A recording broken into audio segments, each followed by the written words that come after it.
सॼे थरपारकर ज़िले में जेका से होली जा जेके रंग आहिनि उहो निखरी पिया आहिनि। थरपारकर में जेका से हिंदू बिरादरी आहे उहो पंहिंजो मज़हबी जेको त्योहार आहे उहो जोश जज़्बे सां मल्हाए पई ऐं ख़ुशी जी इहा ॻाल्हि आहे त जिते हिंदू बिरादरी पंहिंजो त्योहार मल्हाए पई उते होली जा जेके प्रोग्राम आहिनि उन्हनि में मुस्लमान जेके नौजवान आहिनि नंढा तोड़े वॾा आहिनि उहो बि शरीक थिया आहिनि, उहो बि पंहिंजो पाण ते रंग हारे जेको ख़ुशी जो इज़हार कनि पिया।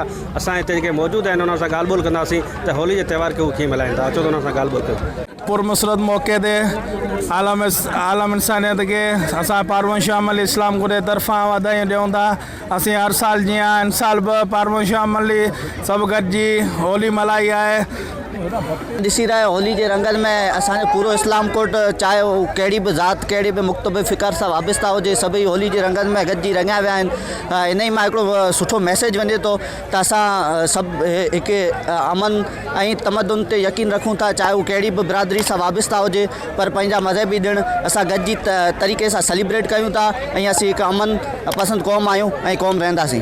पारां अॼु जेका होली फेस्टिवल मल्हायो उनमें तमामु हर मुख़्तलिफ़ फ़िक्र जे दोस्तनि जेका शिरकत कई वो हमेशा थरपारकर में जेके दोस्त आहिनि ईद दिवाली होली सभु गॾिजी सेलिब्रेट कंदा आहिनि। पंहिंजी होली पंहिंजे रवादारी सां मिलाए रहिया आहियूं जंहिंमें हिंदू तोड़े मुस्लमान भाउर हिक ॿिए खे कलर हणी रहिया आहिनि ऐं इन्हनि सां गॾोगॾु हिकु इहो मैसेज ॾेई रहिया आहिनि त सचाई जी जीत सां ऐं इन सां गॾोगॾु असां पाड़ेसरी मुल्क खे ॿुधाइण था चाहियूं त हिते अॼु असांजा अक़लियती भाउ असांजा हिंदू भाउर हिते केॾी आज़ादी सां होली मल्हाइनि था ऐं पंहिंजो हर ॾींहुं पंहिंजी ख़ुशियूं कहिड़े नमूने मल्हाइनि था।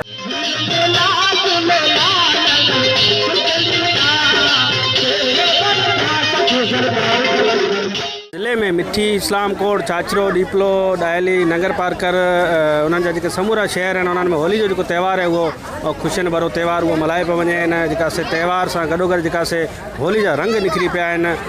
नौजवान जेके आहिनि हिक ॿिए ते रंग हारे ख़ुशी जो इज़हार कनि पिया ऐं इहो पैगाम ॾियनि पिया त होली जेका से हिकिड़ो मज़हबी जेको त्योहार आहे उहो हिते जेका से जेको अमन ऐं मोहबत ऐं भाईचारी सां मल्हाए पियो वञे। थरपारकर ज़िले में जेका से मज़हबी हमांगी जा जेके अज़ीम जेके मिसाल असांखे ॾिसण वटि अचनि था उन जे करे त समूरनि शहरनि में हिंदू तोड़े मुस्लमान जेके नौजवान आहिनि जेके नंढा तोड़े वॾा आहिनि उहो होली जा जेका रंगनि में रंगजी विया आहिनि। जेके तव्हां मंज़र ॾिठा यकीनन इहा हिकिड़ी सिंध जा जेके मंज़र आहिनि। सिंध जो जेको ख़ितो थरपारकर आहे जिते जेका मज़हबी रवादारी जा जेका हमांगी जेका आहे उन जा जेका अज़ीम जेके मिसाल आहिनि उहे हितां ॾिसण वटां मिलनि था। कैमरामैन अहमद अली संगीत गॾु गाज़ी बजीर अवामी आवाज़ TV न्यूज़ इस्लाम कोट थरपारकर। विज़िट कयो अवामी आवाज़ मीडिया ग्रुप जी वेबसाइट awamiawaz.pk।